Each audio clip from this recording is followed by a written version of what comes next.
अनुभव होता रहेगा। क्यों? जी। हर्षा जी, पुणे महाराष्ट्र से। राधा वल्लभ श्री हरिवंश। श्री हरिवंश गुरुदेव, आपके चरणों में कोटि कोटि प्रणाम। पूज्य गुरुदेव, क्या श्वासों के प्राणायाम के साथ मंत्र जप किया जा सकता है? क्योंकि जब श्वासों पर ध्यान केंद्रित होता है तो उसी से परिपक्वता होती है।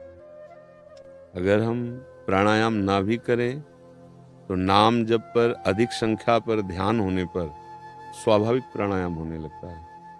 नाम श्वास दो बिलक चलत हैं, इनको भेद न मोको भावे, श्वास ही नाम नाम ही श्वासा, नाम श्वास को भेद मिटावे, रोम रोम जब रग रग बोले, तब का स्वाद नाम को पावे। जैसे शांत अगर बैठे, अब हम श्वास खींच रहे हैं, 8 नाम 10 नाम 15 नाम 20 नाम, फिर आराम से हम छोड़े, कोई पकड़ने की जरूरत नहीं, आराम से छोड़ो। इससे प्राण वायु का अपने आप शोधन हो रहा है, हमारे प्राण अपने आप सूक्ष्म हो रहे हैं। और जो प्राणायाम हठ योग से लाभ मिलता है वो सहज नाम जपने से अपने आप प्राप्त हो जाता है। योगियों का जो सूक्ष्म विषय है वो चित्त वृत्ति का निरोध करके परमात्मा में लगाना है। अब आपका नाम चल रहा है, इससे बड़ा लाभ क्या होगा? तो हमको अलग से अगर हम प्राणायाम करते हैं और नाम चलाते हैं कोई बात नहीं है, लेकिन जिसकी अगर नाम में ही केवल एकाग्रता करनी है तो फिर प्राणायाम अपने आप स्वाभाविक होता है। और प्राण, ब्रह्मचर्य और मन तीनों का एक संयोग है। अगर प्राण सूक्ष्म हो गए तो मन अचंचल हो जाएगा, स्थिर हो जाएगा, निर्मल हो जाएगा। अगर प्राण और मन दोनों ठीक हैं तो ब्रह्मचर्य अर्थात जनेंद्रिय पर वो विजय प्राप्त कर लेगा। क्रम से किसी एक पर अगर वो जनेंद्रिय पर संयम कर ले ब्रह्मचर्य, तो प्राण सूक्ष्म होने लगेंगे। भोगी पुरुष का स्थूल प्राण हो जाता है, मन मलिन हो जाता है, चंचल हो जाता है। मतलब 3 में से कोई एक अगर शासन में ले लिया जाए तो तीनों आ जाते हैं। प्राण, मन और ब्रह्मचर्य तीनों का बहुत बड़ा योग है। और देखो हमारा मानव देह इसीलिए मिला है कि हम कुछ दिव्यता प्राप्त करें। नाना प्रकार की भोग सामग्रियों के द्वारा अपने मन का मनोरंजन करते हुए जीवन व्यतीत करना, ये कोई मानव जीवन की दुर्लभता नहीं है। यहाँ जितने भी भोग हैं सब मलिन हैं। स्वर्ग में जो भोग है ना, बड़े बड़े ऋषियों के मन में क्षोभ पैदा कर देने वाले हैं। पर देव दुर्लभ दे ही कही गई, तो क्या इन्हीं मलिन भोगों के भोगने के लिए नहीं? यही दिव्यता। हम नाम जप करें, अध्यात्म शक्तियां हमारे अंदर जागृत हों। किस लिए? सबका मंगल करने के लिए, सबको सुख पहुंचाने के लिए। अपने प्रणाम नमस्कार मान संपत्ति सुख भोग का जो त्याग करता है वही भगवत प्राप्ति के हेतु समस्त जगत को भगवत स्वरूप मानकर सेवा करके परम पद में आरूढ़ होता है। जो सुसुख वांछा से युक्त, जैसे लोगों का मान्यता है, लोगों की मान्यता कि हम कमाते हैं, हम खाते हैं, क्यों भगवान का भजन करें, क्यों दूसरों को सुख पहुंचाएं, सेवा करें, हमारी संपत्ति हमारा मकान। तो आप भागवतिक विधान को नहीं जानते, इसलिए ऐसा आप पाप कर रहे हैं। शास्त्र की बात कह रहा हूं। कैसे? अब आपको लौकिक रीत से समझाते हैं। आपने करोड़ों रुपया कमाए, माना आपने बहुत मेहनत करके कमाए, लेकिन हमारी सरकार को आपने टैक्स नहीं दिया, तो आप चोर माने जाएंगे, आपका रुपया जब्त हो जाएगा, आपको जेल की होगी ना? होता है ना? होता है। ऐसे ही संपूर्ण सृष्टि भगवान की है। ये शरीर, ये पृथ्वी, ये जल, ये वायु, ये अग्नि, सूर्य, चंद्र। बिजली लेते हो, टैक्स से देते हो? देता नहीं दोगे तो कट जाएगी बिजली, नहीं कट जाएगी? देखो भगवान सूर्य, आप क्या टैक्स देते हो? ऑक्सीजन का क्या टैक्स देते हो? जल का, सबका टैक्स है। पर ये दिखाई नहीं देता। दैवी शक्तियां तुम्हें नष्ट कर देंगी यदि होश में नहीं चलोगे। तुम्हारे पास जो भी संपत्ति है, शरीर है, बुद्धि है, वो समाज सेवा के लिए, राष्ट्र सेवा के लिए, परिवार सेवा के लिए और आपके शरीर सेवा के लिए। ये शरीर भी आपका सेवा पात्र है, इसी से धर्म की पूर्ति की जाती है। अगर आप मनमानी भोग भोगेंगे और ये सोचे कि संपत्ति के स्वामी हम हैं, तो आप पाप कर रहे हैं। आपके अंदर अधर्माचरण की वृद्धि होगी, आपकी दुर्गति हो जाएगी। तो हमारी बुद्धि शुद्ध हो और हम ये जाने कि धर्म क्या है, हमें कैसे चलना है, इसके लिए नाम जप आवश्यक है। नाम जपत आई सब सोई, देहु सुबुद्धि कृपा करि मोहि। नाम जपते ही बुद्धि पवित्र होने लगती है और बुद्धि बुद्धि नहीं रह जाती, सुबुद्धि हो जाती है। देव कृपा कर बुद्धि प्रकाश, बुद्धि में प्रकाश आ जाता है ज्ञान का, जिसे विवेक कहते हैं, तब मनुष्य जीवन सार्थक होता है। नहीं ऐसे हमारी हालत होती चली जा रही कि हम बिना भोगों के जी ही नहीं सकते। देखो अंदर आ गया है, अब मरने मात्र की बात सोचकर डर लगता है, क्योंकि हम बिना शरीर के रह ही नहीं सकते। कितना अज्ञान हो गया है। यद्यपि हमारा शरीर से अपने ना कभी संबंध था, ना है, न रहेगा। यद्यपि मृषा पर छूट अति कठिन है।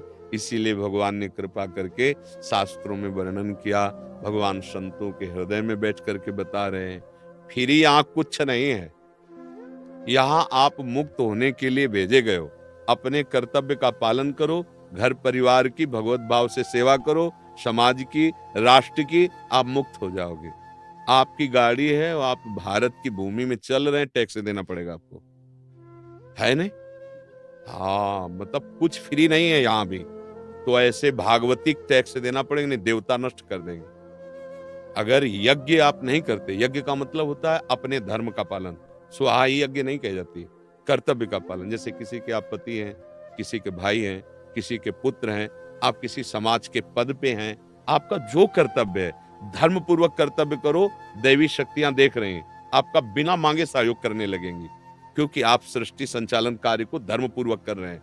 और अगर आप अधर्म से चलेंगे तो अग्नि देवता, वायु देवता, भूमि, जल, आकाश, यही तुम्हें नष्ट कर देंगे, किसी और की जरूरत नहीं।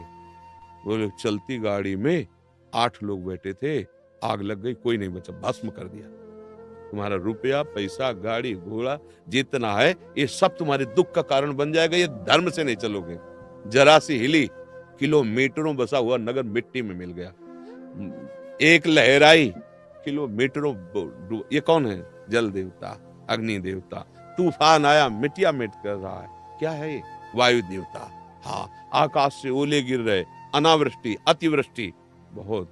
ये तो फ्री नहीं मानव जीवन, इसका टैक्स है। यदि भजन नहीं करते, दूसरों की सेवा नहीं करते, तो आपसे पाप बनेगा, बनेगा, पक्का बनेगा। दूसरे प्रकार से समझाते हैं, जैसे हमको भारतीय जो एजेंसियां हैं सरकार की, वो हमें भेजें, आप अमुक देश जाइए और ये भारत सरकार का कार्य करना है। तो आप कहेंगे मैं सुविधा चाहिए, तो आपको बंगला मिलेगा, वहाँ परिवार, सब व्यवस्था आपकी, जो जैसे 2 मार्ग हैं, विरक्ति और गृहस्थी। तो जिनको ये भगवान ने निश्चित कर दिया कि तुमको ऐसे चलना है, निवृत्ति मार्ग में तुमको निश्चित कर दिया, पत्नी देते हैं, परिवार देते हैं, सब सुख सुविधाएं देते हैं, पर अपना कल्याण करना है तुम्हें, मेरा भजन करके मेरे को प्राप्त होना है। अब वो विदेश गया, सब किया, बच्चों को पढ़ाया, सब किया, लेकिन जिस सरकारी काम से आया था वो काम नहीं किया। अब जब वहां से लौट के आया और उससे पूछा गया आपने काम किया, बोले नहीं, तो सुविधाएं किस लिए दी गई थी, तुम्हें भेजा किस लिए गया था? अब उसको जेल होगी कि नहीं होगी? जेल होगी ना, सरकारी काम नहीं। ऐसे आप यहाँ जन्म लिए, खूब पढ़ो लिखो, नौकरी करो, कमाओ खाओ, लेकिन आपका कार्य था भगवान का भजन करके, दूसरों की सेवा करके मुक्त हो जाना। नहीं मुक्त हुए तो सो परत्र दुख पावई, सिर धुनि धुनि पछताए, काले कर्म ईश्वर मिथ्या दोष लगाए। बड़े भाग्यशाली हैं जिनको ये बात समझ में आ जाए, हमारा जीवन केवल भोगों के लिए नहीं, हमारे साथ कुछ नहीं जाना, उठते बैठते चलते फिरते 1 पैसा नहीं लगना। भगवत प्राप्ति में पैसे की जरूरत नहीं है, 1 पैसा नहीं। राधा राधा राधा परम धन। और जैसे सेवा है, सेवा में किसी से चंदा मांगने की जरूरत नहीं, कोई धन छीनने झपटने की जरूरत नहीं। 4 रोटी हैं, आज 3 पालो, 1 रोटी को टुकड़े करके डाल दो, कुछ चिड़िया, कुत्ते, पशु हो गई तुम्हारी सेवा। अगर तुम्हारे पास बहुत है तो बहुत आयत में सहयोग कर दो, अगर नहीं है तो 4 रोटी पाते हैं, उनमें से 1 निकाल दिया, 1 दूसरे की सेवा में, 1 गाय को दे दी, किसी दिन किसी पशु पक्षी को दे दी। अच्छा, किसी दिन कोई भूखा गया तो आज हम उपवास कर देते हैं, 1 टाइम, शाम टाइम पालेंगे, आप पालें। बहुत बड़ी यज्ञ हो गई, बहुत बड़ी सेवा हो गई। इसके लिए चंदा मांगने की जरूरत नहीं। ये मनुष्य जीवन ये राक्षस बनकर व्यतीत करने के लिए नहीं। आज हमारे भाइयों में, नवीन पीढ़ी में बहुत दोष उत्पन्न होता जा रहा है। दूसरे को दुख देना एक नॉर्मल बात हो रही है। एक माता जा रही है, अब वो मोटरसाइकिल में बैठे, ऐसे जंजीरों चैन होती ना, खींचा, अब वो मुंह भरा गया।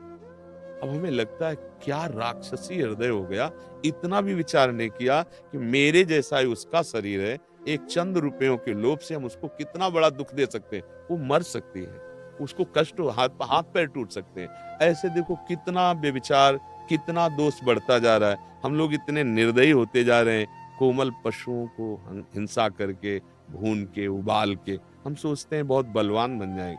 नहीं नहीं, अध्यात्म बल होता है। ये पार्थिव शरीर का बल तुम्हें भोगों में लगाएगा, काम क्रोध लोभ में, और ये तुम्हारे पाप होंगे और ये तुम्हें बराबर दुख पहुंचाएगा। जो दुर्गति कर रहा है उसमें हमारी रति बढ़ती चली जा रही है, बेविचार में, हिंसा में, पाप में, चोरी में, अधर्म में। बोले शॉर्टकट चले बिना कोई करोड़पति धनी नहीं बनता है, तो उसे क्या हो जाएगा? उसे क्या हो जाएगा? ऊपर चढ़ा के 8वीं 10वीं बिल्डिंग से अगर आप फेंको जाओगे तो ज्यादा कष्ट होगा, और सीढ़ी से फिसल जाओगे तो थोड़े कष्ट होगा। आप इतना पाप करके एकत्रित करोगे, फिर जब विनाश होगा फिर तुम महान दुख को प्राप्त होगे। ये तो होगा साधारण, और असाधारण दंड मिलेगा नरक आदि में, अन्य योनियों में। इसे सबसे प्रार्थना है, समझ लो जैसे सरकारी कर आपको देना ही है, ऐसे मनुष्य जीवन का कर है महामंगलमय। राम राम कृष्ण कृष्ण हरि हरि राधा राधा राधा। क्या जाता है? अपने परिवार को भगवान का स्वरूप मान लो। माता की सेवा, पिता की सेवा, पत्नी की कामनाओं को पूर्ण करना, पुत्र को पढ़ा लिखा कर करना, अपने शरीर की पूर्ण। राम राम कृष्ण कृष्ण कृष्ण कृष्ण हरि हरि राधा राधा। प्रभु आपने परिवार रूप सेवा दी है, हमारे तो उतना ही है कि हम इतने की सेवा कर लें। कभी कोई भूखा आ जाए, भोजन, इसी से भगवत प्राप्ति हो जाएगी। हमारी बात मान लो। भगवान को नाटक नहीं पसंद है। सरल स्वभाव न मन कुटिलाए, जैसे हो आप वैसे, और भगवान का भजन करे तो निश्चित भगवान की कृपा। ये मानव देह इसीलिए मिला है। समाज का आज जो वातावरण, आज जो बुद्धि की सोच है, बहुत पढ़े लिखे हैं, विनम्रता नहीं है, बहुत बुद्धिमानी, लेकिन विनाशकारी कर्म किए जा रहे हैं। तो ये तो बहुत बढ़िया बात है कि अगर श्वास श्वास हम नाम जप करें, बहुत आनंद प्राप्त होता है। हो सकता है पूर्व प्रारब्ध के अनुसार शरीर रोगी हो जाए, पूर्व प्रारब्ध कर्म के अनुसार विपत्ति आ जाए, वो आएगी। जैसे दिन आया है तो रात भी आएगी, रात आई तो दिन आएगा। ऐसे सुख दुख का क्रम है। पाप और पुण्य हमसे दोनों हुए हैं, तो जब पुण्य आएगा तो सुख आ जाएगा, जब पाप का आएगा तो दुख आ जाएगा। लेकिन हम पाप और पुण्य केवल भोगते ही रहें, उससे बचने का उपाय है नाम। अगर हम राधा राधा राधा, तो श्री जी प्रिया जो हमको इतनी सामर्थ्य देंगी कि हम दुख में भी मुस्कुरा के निकल सकते हैं, हम विपत्ति में भी धैर्यवान रह सकते हैं। अगर ऐसा नहीं तो सुख में अभिमान में फूल जाते हैं और दुख में टूट जाते हैं, फिर सोचते हैं हम अपने शरीर को नष्ट कर दें। ऐसा है मानव जीवन, ऐसा नहीं।